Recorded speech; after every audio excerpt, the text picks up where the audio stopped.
नमस्कार मित्रांनो, मी बापू बिडगर आणि मराठी दरबार या आपल्या यूट्यूब चॅनलमध्ये आपल्या मनापासून स्वागत आहे. तर बघा, PM किसान योजनेचा 21वा हप्ता पात्र शेतकऱ्यांच्या खात्यावरती कधी पडणार अशी शेतकऱ्यांना प्रतीक्षा होती.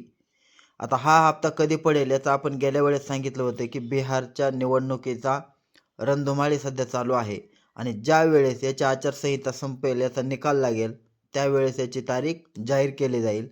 कालच बिहारच्या 14 नोव्हेंबर 2025 रोजी बिहारच्या निकालाची जो काय निकाल आहे तो समोर आला आणि त्याच निकालाच्या पूर्वसंध्येला म्हणजे संध्याकाळी या PM किसानच्या हप्त्याची तारीख शासनाने जाहीर केलेली आहे आणि ही तारीख आहे 19 नोव्हेंबर 2025ला PM किसान योजनेचा हप्ता पात्र शेतकऱ्यांच्या खात्यावरती जमा होणार आहे.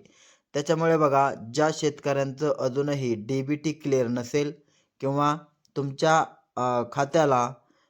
खात्याला आधार लिंक नसेल, आधार सीडिंग नसेल, तर अशा शेतकऱ्यांनी आपलं आधार सीडिंग करून घ्यायचं आहे.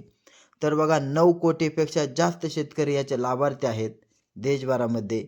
आता जे काय राज्य होते, ज्या राज्याला याचा हप्ता एक ॲडव्हान्समध्ये हप्ता दिलेला होता, जे 3 राज्य होती, तर त्या राज्यांना हा हप्ता येणार नाही, कारण त्यांना हा हप्ता अगोदरच दिलेला आहे. आणि जे कोण पात्र शेतकरी आहेत बाकीचे, त्या शेतकऱ्यांना हा हप्ता 19 नोव्हेंबर 2025 पासून त्यांच्या खात्यावरती जमा व्हायला सुरुवात होणार आहे.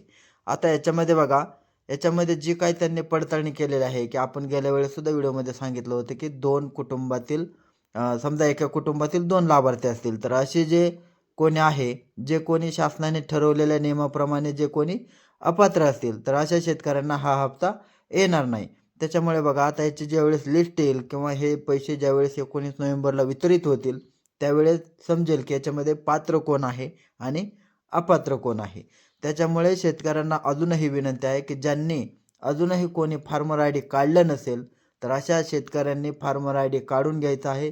कारण ज्यांचं फार्मर आय डी नसेल असे सुद्धा शेतकरी यातून वगळले जाऊ शकतात.